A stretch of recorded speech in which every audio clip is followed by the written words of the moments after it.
بسم الله الرحمن الرحیم. سلامونه علیکم. هیله لمن چې ټول به جوړ روغ اوسئ.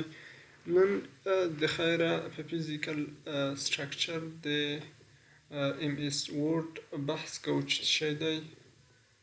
نو راځو لیسن 2 ته. Physical structure of MS Word 2016. فزیکل یا ظاهري شکلونه شان چې په دوی کې موږ ته ښکارېږي دغه کوم دي څه نامونه ورته اخیستل کړو څه په نامه یادېږي دا ټول ووایو. Physical structure show the part of MS Word یا MS Word 2016 یا 2014 Word یو موږ ته بخشونه ښیي دا Physical structure. نو ما دلته ټول مشخص کړي بعد مې لیکلي دي ډیټایل وي د تشریح لپاره چې دومره وخت هم ونه نیسي. انشاءالله دا به زر تشریح. اوله راځو کوم بر صفحه کې چې موږ ته څه ښکارېږي هغه ته څه ویل کېږي؟ ټایټل بار ورته ویل کېږي. ټایټل بار بیا ځان ته خپله مشخص بخشونه لري چې اول ته کویک اکسس ټول بار ویل کېږي. دغو بخش ته چې دا به انشاءالله بیا هر یو مفصلا تشریح کړل چې استفاده به یې هم وکړو چې څه رقم استفاده کېږي او څه کاربرد لري. بیا وروسته کرنټ فایل نیم د فایل نیم دی چې موږ دا په هر نامه سیو کړی وي هغه نوم موږ ته راښیي. او وروسته کرنټ پروګرام نیم د پروګرام چې ورډ د اکسل د کوم پروګرام کې موږ دا راښیي. او ریبون باټن دلته هم ریبون باټن ورته وي یا کاپشن باټن ورته وي یا کنټرول باکس ورته وي. دغه بخش ته دا هم بالاش هغه پورتني شان د صفحې شو. نو راځو ټب لیست دغه شکلونه چې د ټول ټب دي. نو دغه هغه ته چې وي هوم انزرټ ډیزاین دو ته ټب لیست ویل کېږي.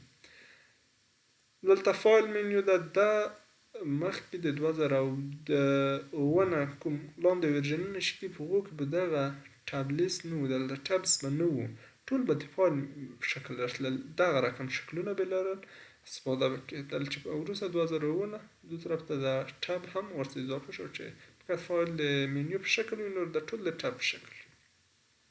دا ټبونه شول 2009 ښکته شول. نو ټب کې جدا جدا ټبونه دي د یو او بل دغو ساحې ته چې هر ټب یې لري دو ته ریبون ویل کېږي. او ریبون په ګروپونو ویشل شوی او هر ګروپ ځان ته لکه دلته ګروپ د فونټ پروګرام سټایل ایډیټینګ سایز دا هر یو جدا جدا ګروپونه. نو دغو یک پیسټ کټ او کاپي دغه چې دي دا بیا کمانډونه دي. او همدارنګه که چیرې موږ آلټ ووایو دلته موږ ته د هر شی یو نوم ورکول کېږي. نو د دو دپاره که زه اس وایم یا ډبلیو وایم نو ما ته ویو ساحه دغه بیا ځان ته لکه چې هر شی وایم هغه بیا ما ته دا په دغه صورت کې چې موږ هر کله کیبورډ خراب وي دغه صورت کې موږ دغه استفاده کولی شو. دو ته هارډ کی اکسس کی هم ویل کېږي. منیو چې ده منیو یو سیټ د کمانډونو دی لکه دلته اوس منیو ده دا ټول کمانډونه شول. او کمانډ چې دی is used to do a task. کمانډونه څه شی دي؟ دا څه شی دي چې استفاده کېږي د یو مشخص کار لپاره. اسکرت د مشخص کافي د مشخص بورډ د مشخص هر څه شی د مشخص کار دا ټول څه شول کمانډونه شول. اوس موډ د کمانډونه چې په کوم شکلونه وي د کمانډ د کوم شکلونه وي.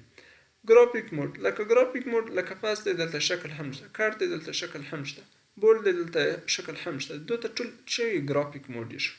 ټکسټ موډ لکه په فایل منیو کې دغلته تنها نوشته وي دا ټکسټ موډ د دو کمانډونه شو. او ټایټل ټیپ که چیرې موږ په بورډ زه دلته ماوس ونیسم دلته موږ ته ښکته هغه معلومات راغلي چې دو ته چې ټول ټیپ ورته ویل کېږي. او په هغه کې دا لانچ باټن شوه چې دا انشاءالله مشخص مفصل ډول بیا به ووایو. دته لانچ لینک باټن ویل کېږي. او دا دوه رولز لري د ایکس او د واي په محور او دا هم هغه رولز ول. او موږ چې کومه صفحه کې وخته دو ته ورډ پیج یا ډاکومنټ ویل کېږي دو صفحې ته.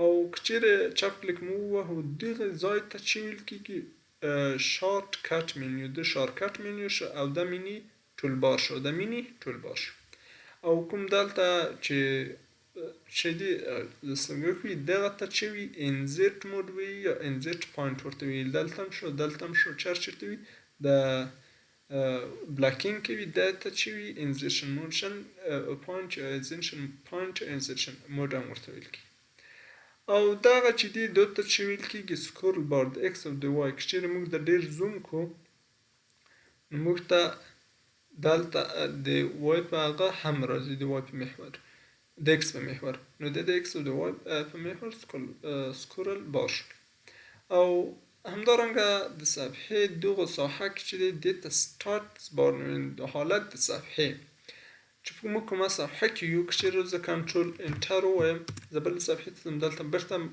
ماته صفحه مشخصه چې کومه صفحه کې او څو صفحې دي دلته هم وردونه چې څو لغتونه ما لیکلي دي کوم هغه د حرفونه د څومره ما استفاده کړې هغه ماته ښیي او دلته هم د ډکشنري اصلاحونه ده چې ما چېرته اصلاحونه کړی لینک مې غلط لیکلی دلته ماته چې غلط لیکلي اصلاح دپاره او هر ډکشنري بیا ورته مشخص کېږي دلته چې کومه هغه به انشاءالله محصل ډول وویل شي فقط اوس زه وپېژنم چې دې ته چې ویل کېږي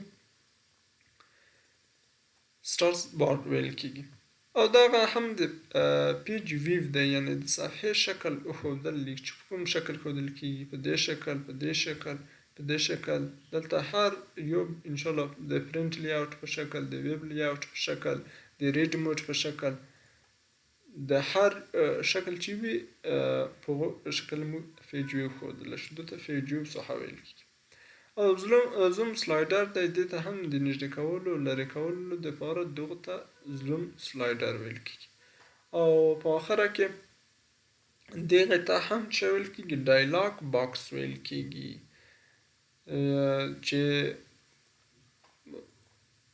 استفاده ترې کېږي نو د نن دپاره به انشاءالله بس وي سبا ته د خیره دریم درس ووایو